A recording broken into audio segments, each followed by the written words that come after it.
Recognizing Courtney Comox. Honourable Speaker, I thank the member from Peace River South for raising the important topic of science-based wildlife management, and I'd like to share a positive local science-based wildlife management story from Courtney Comox. Comox Valley Project Watershed has undertaken many projects to restore habitat which support the recovery of fish and wildlife. One major initiative that is underway right now involves a brownfield site where a sawmill on the estuary closed in the mid-2000s. This project has been given a name in the language of the Comox peoples. It's Kuskusum, which refers to this land as an historic tree burial site of the Comox First Nation. I'm proud that this very local nonprofit stepped into reconciliation with the Comox peoples, along with the City of Courtney. They're all moving together with respect and intention to restore the property to a natural state. In the end, Comox First Nation will retain ownership and take on the stewardship of a rich habitat that will nurture fish and wildlife, as well as mitigate the impacts of climate change for human settlement. It's an amazing recipe of science mixed with a very human dynamic where all interests are served. I think the member opposite mentioned the science team that in 2005 reported on how the caribou have been in BC for over 10,000 years and how the geographic distribution of First Peoples was based on the geographic distribution of the caribou. The caribou have been essential to Indigenous people for food and clothing for millennia. The abundance of the caribou began its drastic decline after the introduction of the industrial world to its habitat.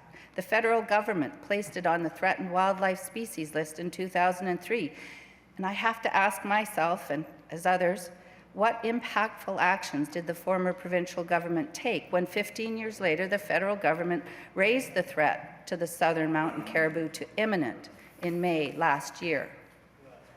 Immediate action is required, or we face a federal emergency order to protect caribou and their habitat from further development and disturbance under the Species at Risk Act. Fortunately, Canada has been willing to work with the province and First Nations to create agreements outlining overarching commitments with measures and strategies for recovery, while minimizing the impacts to local government, communities, and industry.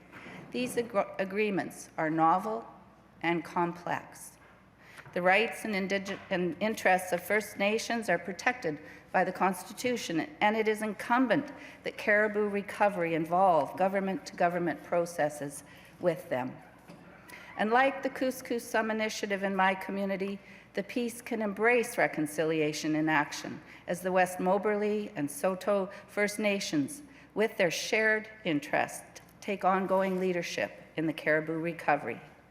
Science and socioeconomic interests are not mutually exclusive to effective wildlife management. The caribou is the most studied species, yet the populations continue to decline. The four key threats are not independent of one another, so action on all fronts is required, with emphasis on the biggest threats. The member opposite mentioned the first and most important, predation.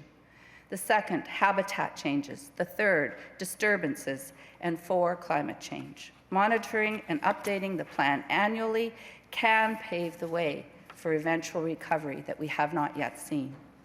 We know that measures to recover caribou will have impacts on economic activities in and around protected habitat, and we recognize that people are concerned. So how do we save the southern mountain caribou from extinction while minimizing impacts to people and the economy of the area? A trusted leader in the Peace, Councillor Blair Lekstrom, has been hired for the extended consultation process. This is a time to make sure the public, industry, recreation groups, and local governments can have confidence that their interests will inform the final Canada-BC agreements and decisions. The province has also commissioned an independent regional economic analysis with input from local governments and businesses. I'm particularly interested in the habitat mitigation and offsetting program to be developed by BC. This will drive industry innovation to achieve improved caribou habitat quality and availability, rather than being a contributor to the caribou decline. With agreements in place, with BC at the table to assert BC interests, the path forward must and will lead to success for the ecosystem of the Peace, caribou and human alike. Thank you, Mr. Speaker.